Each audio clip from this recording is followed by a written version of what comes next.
Hey everyone, Dave here, continuing to work on my 1999 Honda FourTrax 300 and doing some front suspension work today. I've got some parts that were delivered. Got 4 ball joints I'm going to be installing.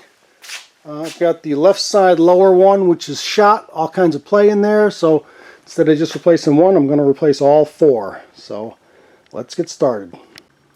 Okay, before I get started, I'd like to get a plan together as to exactly what I'm going to do. I've never done this before on a quad, but it looks like the lower ball joint here is pressed into the spindle. The upper ball joint here is pressed into the upper control arm. So I think to get access to that lower ball joint, probably easiest just to remove the entire spindle. So remove the castle nuts from both ball joints. Going to remove the castle nut for the CV joint. And remove the tie rod end.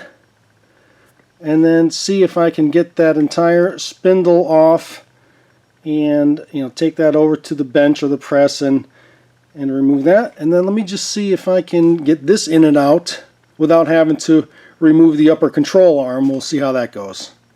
So first things first, take the nuts off of the upper and lower ball joints and the tie rod end as well as the CV joint.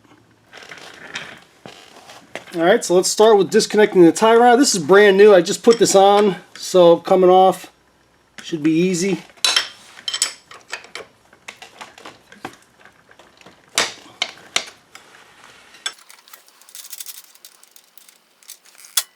Okay, so that's off. And lower ball joint nut here. Oh, that's a 17. So 17 mil.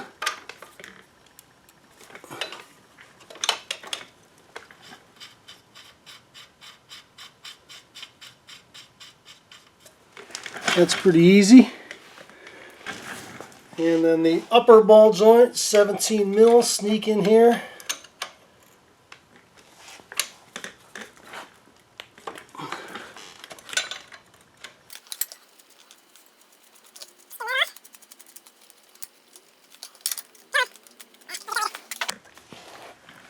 Alright, now I want to break this bottom ball joint loose, and if you'll notice, the ball joint has a taper here, and it's pressed in. This taper gets wedged in here, and it's in there pretty tight. And if you're replacing this ball joint, I think it's perfectly acceptable to just get a hammer and start pounding on that. But I'm going to try and use one of these ball joint removal tools. I mean, you could also get a fork in there. That usually destroys the boot. I would do that as well, but I've got this fancy tool. Let me see if it works for this.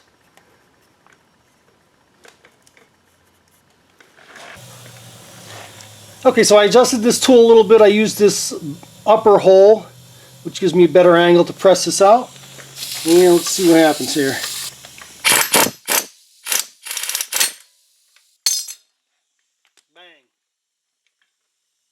Alright, that was easy. Alright, next step is remove this castle nut for the axle.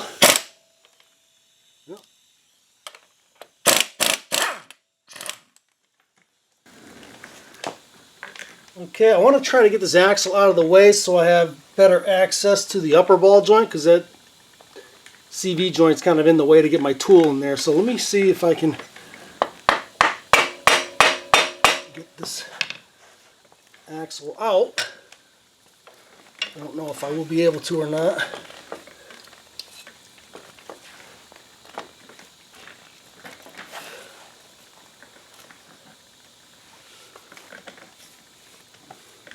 No, I don't think so.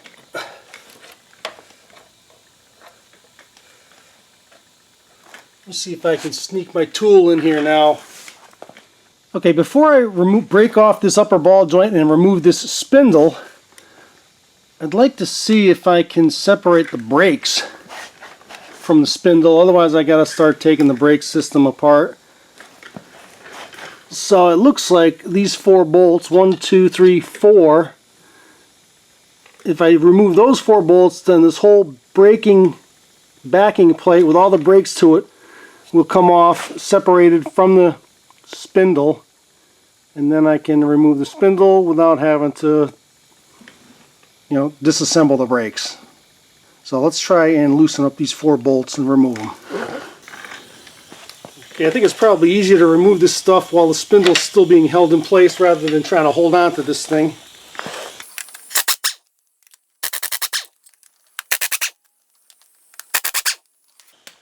Alright, let's see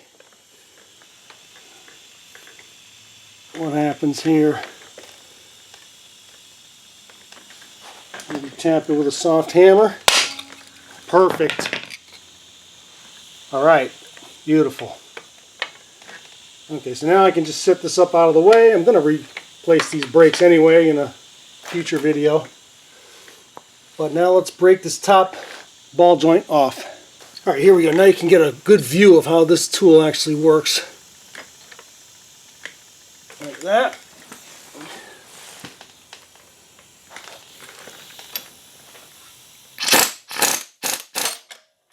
Bang. Piece of cake. And now the spindle is off. Perfect. Alright, I'd like to take this whole half shaft or drive shaft off. And I think if you just pry it out, oh, there it is.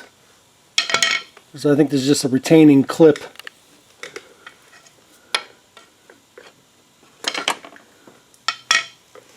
Yep, see that retaining clip right there? That just springs into a groove inside there. So we'll get this out of the way. And, you know, no fluid or grease comes out. So that's not a problem. Alright, let's see if we can tackle this upper ball joint. First thing is to get this retaining clip off. Watch your eyeballs. There we go. Spray a little penetrating oil in here. I don't know if this is doing much good, but it certainly can't hurt. Okay, so here's my idea of getting this upper ball joint out. I've got the upper control arm supported by a jack stand. So all of the weight on this upper control arm rests on this jack stand. And now I'm going to take an air hammer, see if I can just push that thing out of there. Here goes nothing.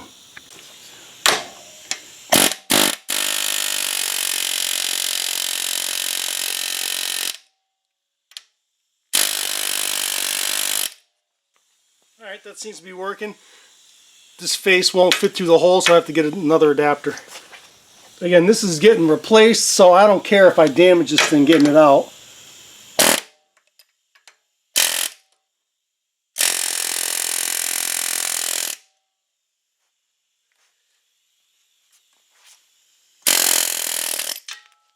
There it is. Okay, let's clean things up here. Looks pretty good.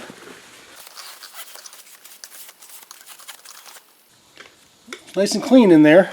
Typically I would take sandpaper and clean it up, but it looks good. So I'm good with that. Now we gotta press in a new ball joint here.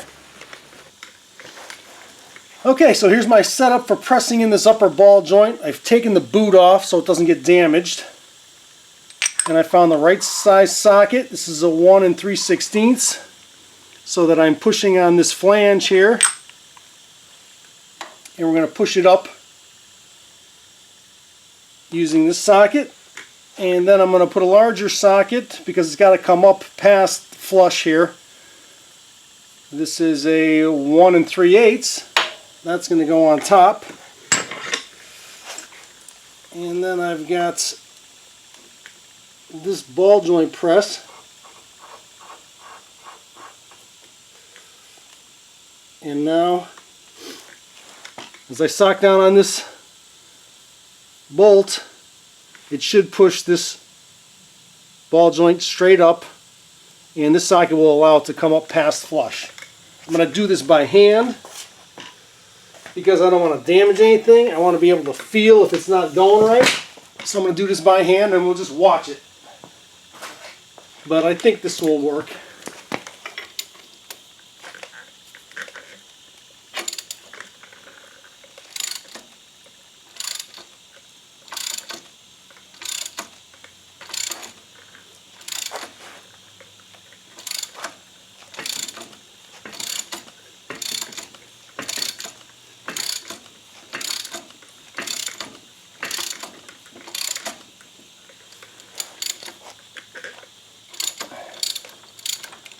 Okay, that felt pretty good.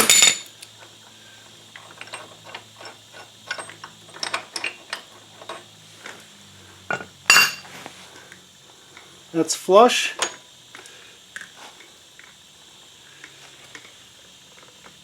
And let's see if I can get a clip on top of that. If I can, we're good.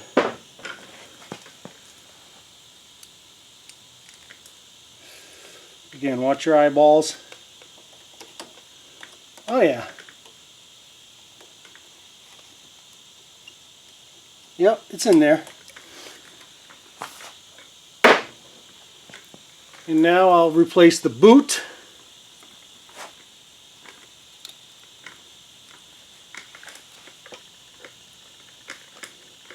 And there's the upper ball joint.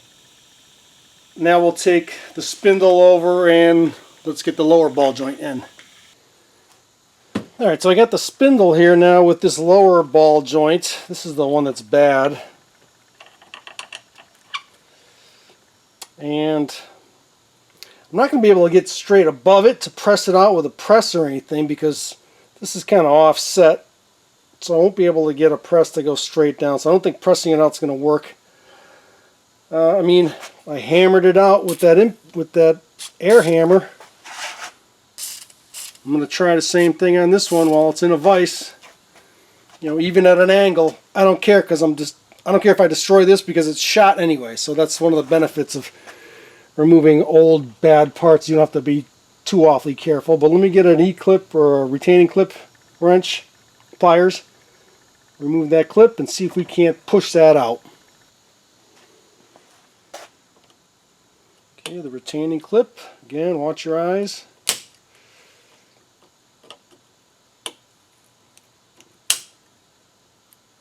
There we go. See, this is why I'm replacing it. I'm going to try to get this thing clamped in here so it's sturdy.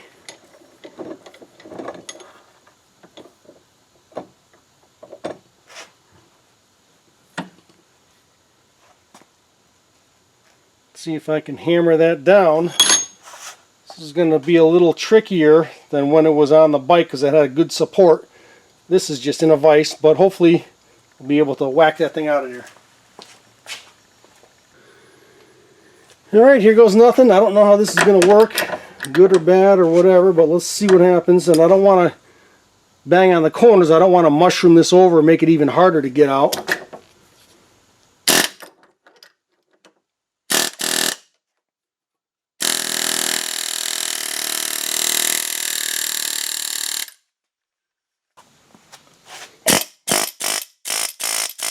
Let's give this thing the full beans, as they say. Oh, beautiful. Alright. Well, this job is going very nicely. Alright, we'll clean this up a little bit and then figure out a way to press in a new one.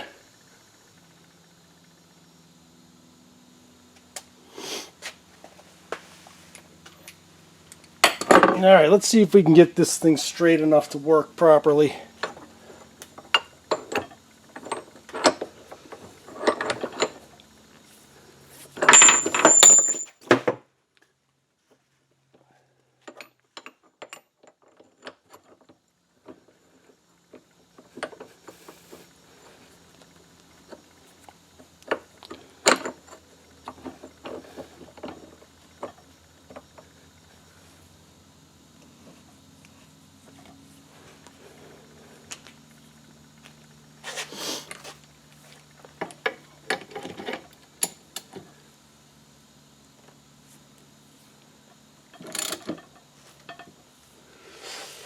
It's not going in straight though. I have to tweak it a little bit.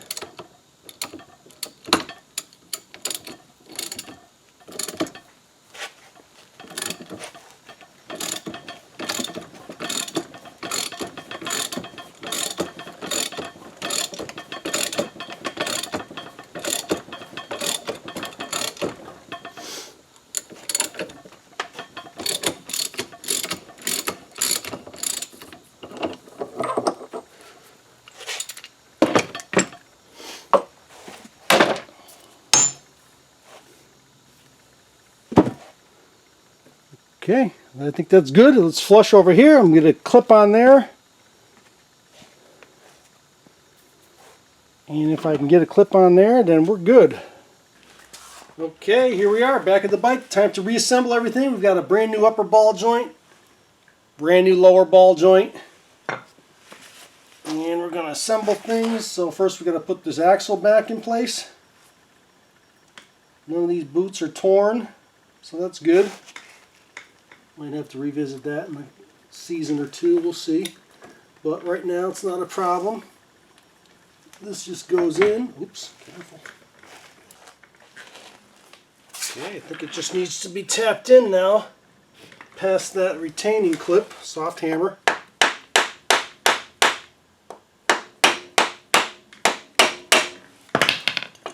There we go. Now that's in. Now the spindle goes back in.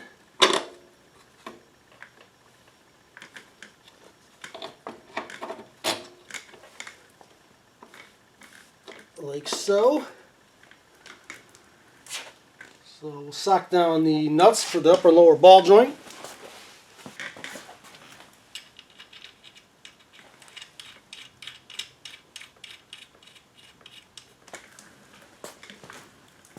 And these are 17 millimeter.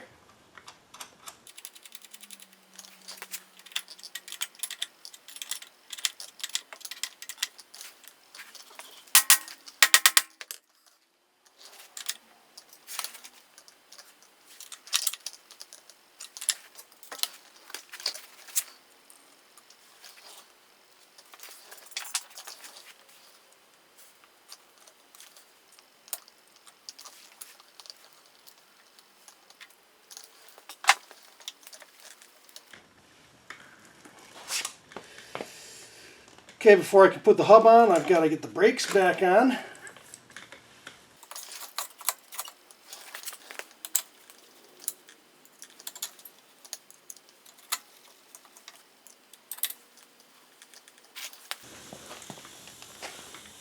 And then we'll go easy on socking these down.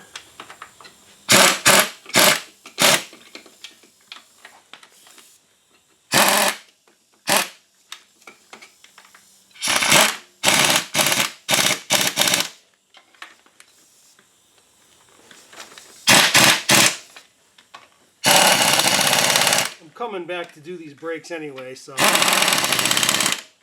just going to put those on kind of temporarily right now. Now the hub can go back in.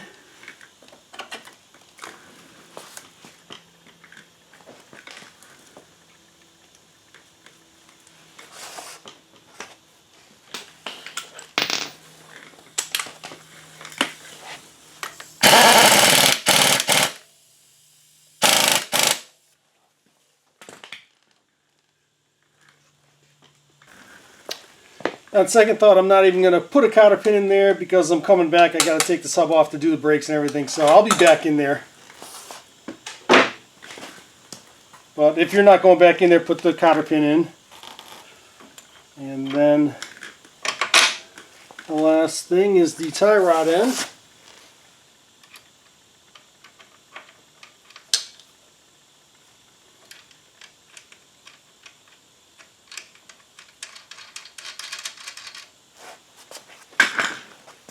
$19 mil.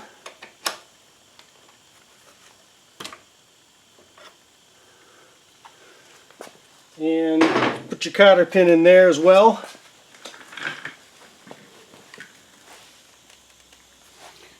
And now we've got no play at all in this front suspension. Okay, we're all done here. That was pretty fun. We got a brand new upper ball joint, brand new lower ball joint, and that was the one that was worn and sloppy. Previously did the steering arms, so the steering and the ball joints are good. The axles are in good shape. There's no tears in the boots. The brakes are shot. I've got parts coming in for brakes. I've got a couple wheel cylinders and some brake pads, so stay tuned for that.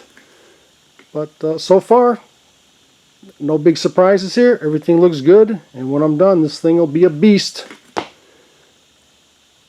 So I hope you enjoyed, and until next time, thanks for watching.